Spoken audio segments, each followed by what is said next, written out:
नमस्कार, मी सचिन चव्हाण. एमसी न्यूजच्या खास चर्चा, खास डॉक्टरांसोबत या विशेष कार्यक्रमामध्ये आपल्या सर्वांचं स्वागत. या कार्यक्रमामध्ये विविध तज्ज्ञ डॉक्टर आपल्या स्टुडिओला भेट देत असतात. आपण त्यांच्यासोबत चर्चा करत असतो. विविध विषयांवरती, विविध आजारांबाबत आपण त्यांच्यासोबत चर्चा करत असतो. आज आपल्यासोबत मेडिकवर हॉस्पिटलच्या डॉक्टर श्रुती सुरुशे मॅडम आहेत, ज्या की शल्य कर्करोग तज्ज्ञ आहे. विशेष म्हणजे त्या महिला कर्करोग सर्जन आहेत. आपण त्यांच्याशी कर्करोगाविषयी, विविध कर्करोगांच्या आजाराबाबत आणि निदानाबाबत चर्चा करणार आहोत. मॅडम, एमसी न्यूज मध्ये तुमचं खूप खूप स्वागत. धन्यवाद. तुम्हाला पहिलाच एक प्रश्न, कर्करोग म्हणजे कॅन्सर म्हणजे काय? पहिले आपल्या शरीरामधल्या ज्या पेशी असतात ह्या कंटिन्युअसली डिवाइड होत असून नव्या पेशी बनत असतात. सो ह्या पेशी डिवाइड होणं आणि नवीन पेशी बनणं ही एक नॉर्मल प्रोसेस आहे. पण स्पेसिफिकली कॅन्सरमध्ये असं होतं की ही प्रोसेस जी आहे ती काही जेनेटिक अल्टरेशन्स किंवा या गोष्टींमुळे ही प्रोसेस खूप रॅपिडली होते. एका वेळी जास्त पेशी निर्माण होतात आणि त्यामुळे एक गाठ बनते. त्याला आपण बेसिकली कॅन्सर म्हणतो. आणि ही जी गाठ असते आणि ह्या डिवाइड होणाऱ्या ज्या पेशी असतात त्या रक्तामार्फत किंवा आपण लिम्फ ज्याला म्हणतो त्या मार्फत आजूबाजूच्या अवयवांमध्ये पण पसरू शकतात. त्याला मेटास्टॅसिस म्हणतात. सो ही एक बेसिकली ही कॅन्सर बनण्याची एक प्रोसेस आहे, जिथे ही एक नॉर्मल प्रोसिजरच आहे, पण जी शरीरामधली ती ऑल्टर होते आणि ह्या पेशी खूप जास्त वेगाने डिव्हाइड व्हायला लागतात आणि गाठ बनते. आजकालची जीवनशैली सगळ्यांचीच बदलली आहे. ह्या जीवनशैलीमध्ये मुख्य कारण कोणते आहेत कॅन्सरची? जीवनशैलीमध्ये सर्वात महत्वाची कारणं जर आपण बघितली कॅन्सरची तर सर्वात महत्वाची जे म्हणजे व्यसनं आहेत. म्हणजे पान, बीडी, गुटखा, सुपारी किंवा मद्यप्राशन, या सगळ्या ज्या सवयी आहेत या कॅन्सरसाठी खूप मोठ्या प्रमाणात कारणीभूत आहेत. आपण बघायचं झालं तर तंबाखू आणि सिगरेट या ज्या दोन गोष्टी आहेत त्यांच्यामध्ये तंबाखू हा जो घटक असतो तो हा खूप मोठा एक कार्सिनोजेन म्हणजे असा घटक आहे की ज्या कॅन्सर होण्यासाठी एक खूप जास्त आवश्यक असतो. त्याच्यामुळे जेनेटिक अल्टरेशन्स होतात आणि त्यामधनं कॅन्सर होतो. तर यासाठी तोंडाचे कॅन्सर किंवा श्वासनलिकेचे कॅन्सर किंवा फुफ्फुसांचे कॅन्सर सिगरेटमुळे या सगळ्या गोष्टी होतात. बरं, आता कॅन्सरचे विविध प्रकार आहेत, अनेक प्रकारचे कॅन्सर आहेत. कुठल्याही कॅन्सरचे एक प्राथमिक लक्षण असतात, ते कशी ओळखायची? कुठल्याही कॅन्सरची प्राथमिक लक्षणं म्हणजे आजकाल आपण असं बघतोय की वैद्यकीय शास्त्र हे पुढे गेलंय. त्यामुळे लवकर डायग्नोसिस होऊन जर ट्रीटमेंट झाली तर रुग्णाचा जो रिस्पॉन्स असतो ट्रीटमेंटला तो बेटर असतो.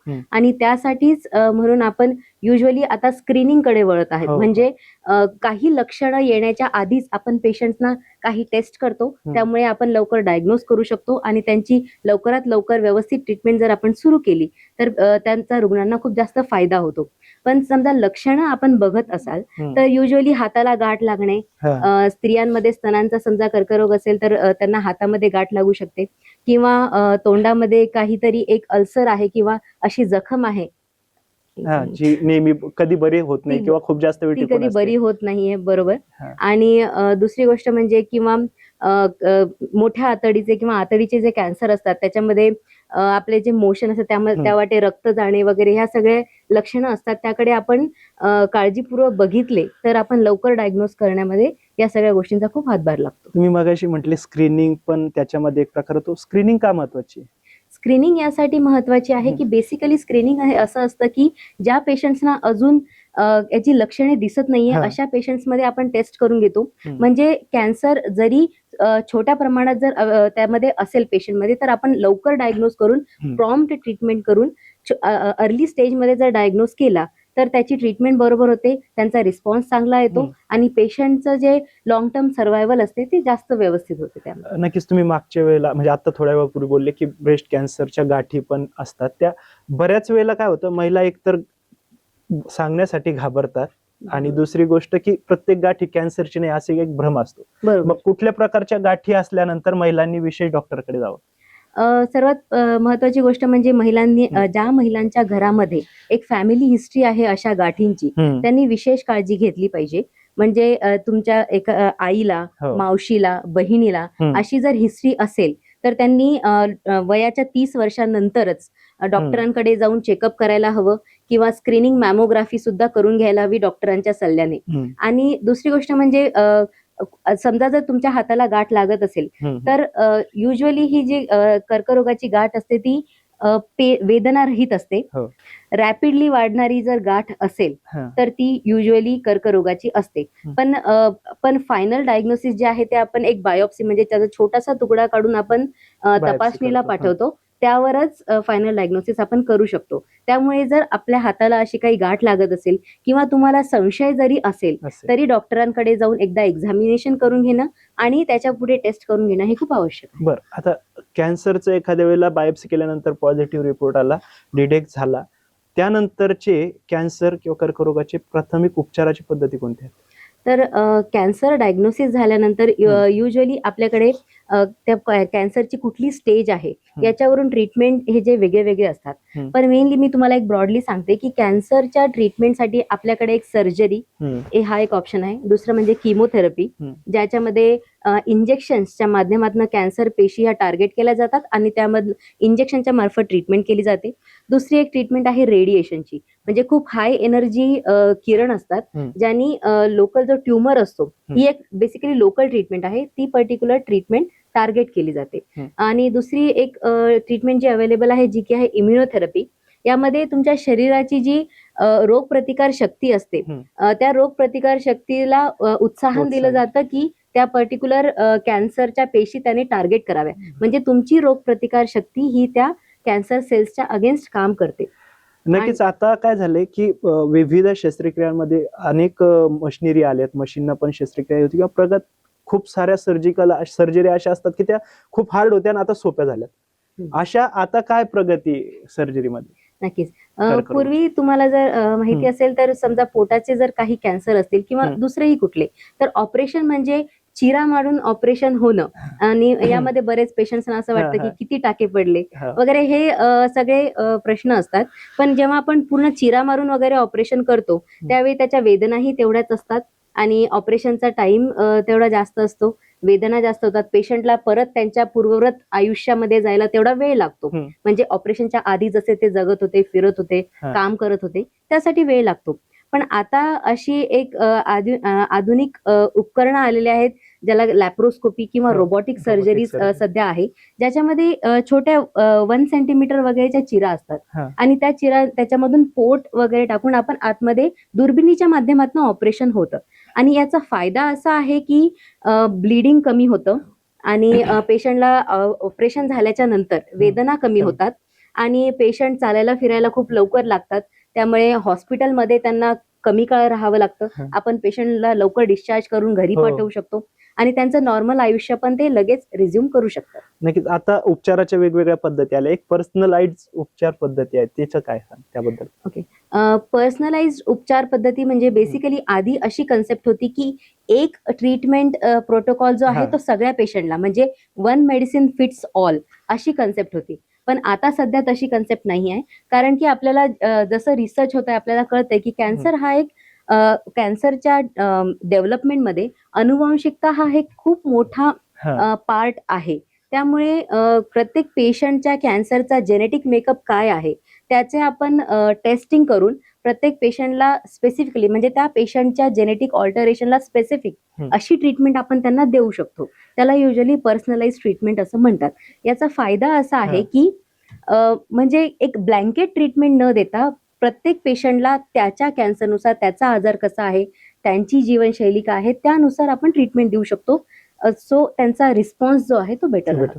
एखाद्या म्हणजे आता उपचार सुरू आहेत एखाद्या रुग्णाचे, तर त्याची जी जीवनशैली आहे ती कशी असायला पाहिजे आणि काय महत्वाची असायला पाहिजे? बरोबर. कॅन्सरची जेव्हा ट्रीटमेंट एखाद्या पेशंटची सुरू असते तर सर्वात महत्वाची ही आहे की पेशंटनी ऍक्टिव्ह राहणं हे खूप आवश्यक असतं.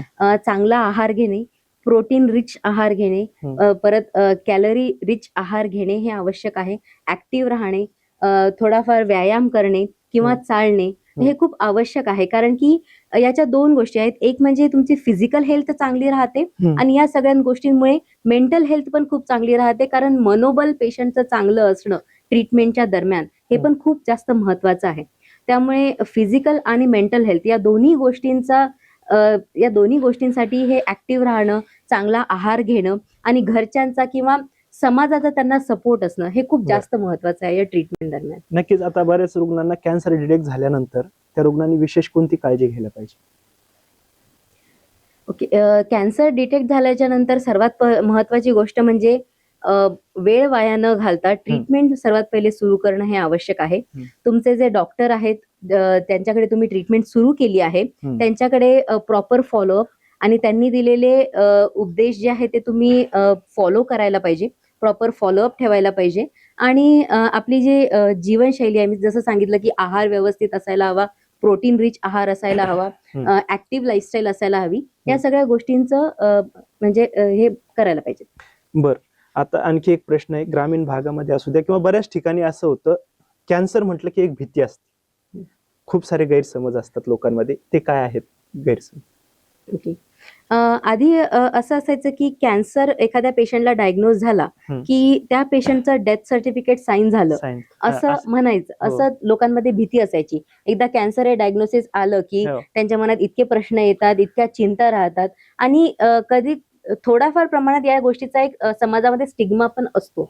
पण ऍक्च्युली आता वैद्यकीय शास्त्र इतकं पुढे गेलं आहे की बऱ्याचपैकी ऍडव्हान्स स्टेजच्या कॅन्सरमध्ये पण कम्प्लीट ट्रीटमेंट करून रुग्ण पूर्णपणे बरा पण होऊ शकतो आणि तो त्यांची नॉर्मल लाईफ रिझ्यूम पण करू शकतो. म्हणजे कामावर जाऊ शकतो, घरातली कामं करू शकतो, एक नॉर्मल आयुष्य बेसिकली पेशंट जगू शकतो.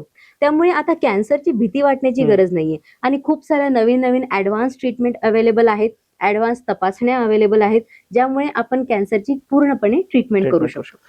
बऱ्याच प्रमाणांमध्ये ना महिलांमध्ये ब्रेस्ट कॅन्सरचं प्रमाण वाढतंय. त्यानंतर केमोथेरपी किंवा टार्गेट थेरपी ह्या सगळ्या थेरप्या यूज केल्या जातात, रुग्णाला दिल्या जाते. त्यावेळेला सगळ्यात महत्वाचं केमो चालू असताना केस जातात. बरोबर. तो रुग्ण थोडा काळसर पण चेहरा होतो. त्यावेळेला लोकांमध्ये भ्रम असतो की हा सिरियस आहे. तर प्रत्येक केमोथेरपी घेणारा किंवा टार्गेट थेरपी घेणारा रुग्ण सिरियस असतो का? नाही, नक्कीच नाही. प्रत्येक आता जसे किमोथेरपीचे काही साईड इफेक्ट्स असतात, प्रत्येक औषधाचे हे काहीतरी साईड इफेक्ट्स असतात, पण किमोथेरपीचे पण साईड इफेक्ट्स असतात. पण अशा वेळेस जर पेशंटचे काही पेशंटचे केस गळतात किंवा त्यांची स्किन जर काळी झाली असेल तर ते सिरियस नसतात. म्हणजे सिरियस ऍक्च्युली म्हणजे सिरियस म्हणजे क्रिटिकल केअरची अशा पेशंट्सना गरज नसते. ऑब्व्हियसली त्यांची ट्रीटमेंट चालू आहे तर त्यांची काळजी घेणं आवश्यकच आहे, पण अगदीच क्रिटिकल केअरची त्यांना गरज नसते. बरेच पेशंट्सना किमो हे खूप चांगलं टॉलरेट होतं आणि त्यांचा रिस्पॉन्स पण खूप चांगला येतो. त्यामुळे अगदीच ते क्रिटिकल आहेत असं हे नसतं. त्यामुळे हा एक ऍक्च्युली गैरसमज आहे. बऱ्याच वेळेला काय होतं, अनेक जे कॅन्सर आहेत जे की आपण त्याला सायलंट किलर पण म्हणू शकतो, की ते त्याचे काही लक्षण नसतात किंवा गाठ नसते वगैरे, पण कधीतरी आपल्याला स्क्रीनिंग मध्ये ते आढळून येतात. बरोबर. तर असे कुठले कॅन्सर आहेत आणि अशा वेळेला रुग्णांनी काय करायला पाहिजे? तर बेसिकली स्क्रीनिंग हे अशा कॅन्सर साठी असते की ज्यांचं लवकर डायग्नोसिस झालं आणि प्रॉम्प्ट जर ट्रीटमेंट झाली तर पेशंटचं आयुष्यमान वाढू शकतं. For example breast cancer screening आहे, म्हणजे 40 वर्ष वयापेक्षा जास्त ज्या महिला आहेत त्यांनी स्वतः एक्झामिन करणं स्वतःला दर महिन्याला, आणि किंवा त्यानंतर डॉक्टरांकडनं एकदा एक्झामिन करून घेणं आणि वर्षातनं एकदा डिजिटल मॅमोग्राफी करून घेणं, हा युजली प्रोटोकॉल असतो स्क्रीनिंगचा. किंवा महिलांमध्ये कॅन्सर ऑफ सर्व्हिक्स म्हणजे गर्भाशयाच्या मुखाचा जो कॅन्सर आहे त्यासाठी आपण पॅप्समियर नावाची एक टेस्ट असते आणि एक HPV DNA टेस्ट असते. म्हणजे युजली वयाच्या 21व्या वर्षानंतर महिलांनी ही टेस्ट सुरू करायला हवी. 3 वर्षातनं एकदा पॅप्समियर किंवा ह्या दोन्ही टेस्ट जर सोबत करत असो तर 5 वर्षातनं एकदा आपण करायला पाहिजे आणि हे 65 इयर्स पर्यंत करायला पाहिजे. बऱ्याच वेळेला काय होतं, महिलांना गाठ आली, आपण आज डॉक्टरकडे जाऊयात किंवा उद्या जाऊयात, आणि माझ्या तरी अभ्यासानुसार की महिलांच्या ब्रेस्ट कॅन्सरची जी प्रगती आहे ती खूप फास्ट आहे. गाठ आढळून आल्यानंतर किती दिवसांच्या अंतरानेच डॉक्टरकडे जायला पाहिजे? असं नाही, असं पर्टिक्युलरली आपण नाही बोलू शकत. गाठ आढळल्यानंतर किंवा तुम्हाला जर संशय आला असेल तर लगेच जितक्या लवकर तुम्हाला शक्य असेल तितक्या लवकर आपण डॉक्टरांकडे जाऊन ती दाखवायला पाहिजे. नक्कीच. एक शेवटचा प्रश्न, रुग्णांसाठी काय संदेश देणार? रुग्णांसाठी मी असा संदेश देऊ शकते की जर तुम्हाला अशी काही लक्षणं आढळत असतील की तुम्हाला गाठ लागत आहे किंवा तोंडामध्ये काही एक अल्सर आहे की जो बरा होत नाहीये किंवा मोशनच्या वेळी रक्त जाते किंवा तुम्हाला बरं वाटत नाही, तुम्हाला असं काही संशय आहे की वजन खूप लवकर कमी होत आहे किंवा शरीरामध्ये ताकद नाहीये असं वाटत आहे, अशा, किंवा तुम्हाला खूप आधी व्यसन होतं तुम्ही आता सोडलंय पण तुम्हाला त्याची चिंता वाटतेय, असं जर असेल तर तुम्ही लवकरात लवकर डॉक्टरांना दाखवून एक्झामिनेशन करून घेणं किंवा काही तपासण्या करून घेणं हे आवश्यक आहे. कारण की आपल्याला हे लक्षात ठेवायला लागेल की जर लवकर डायग्नोज केलं आणि बरोबर जर ट्रीटमेंट घेतली तर कॅन्सर हा सुद्धा पूर्णपणे बरा होऊ शकतो आणि त्याचे कॅन्सरचे जे रुग्ण असतात ते नॉर्मल आयुष्य नक्कीच जगू शकतात. नक्कीच या होत्या मेडिकवर हॉस्पिटलच्या डॉक्टर श्रुती सुरुशी मॅडम, ज्यांनी कॅन्सर बाबत अनेक कॅन्सरच्या उपचाराबाबत माहिती दिली आहे. कॅन्सरचे निदान कसं करायला पाहिजे, त्याची काळजी कशी घ्यायला पाहिजे, या सर्व गोष्टींबाबत त्यांनी आपल्याला खूप चांगलं मार्गदर्शन केलंय. मॅडम, तुम्ही एमसी न्यूजला वेळ दिला त्याबद्दल खूप खूप धन्यवाद. यासोबतच पुढील एका पुन्हा नवीन डॉक्टरांसोबत नवीन आजाराबद्दल उपचाराबद्दल आपण माहिती घेण्यासाठी नवीन डॉक्टरांसोबत भेटूयात. तोपर्यंत नमस्कार.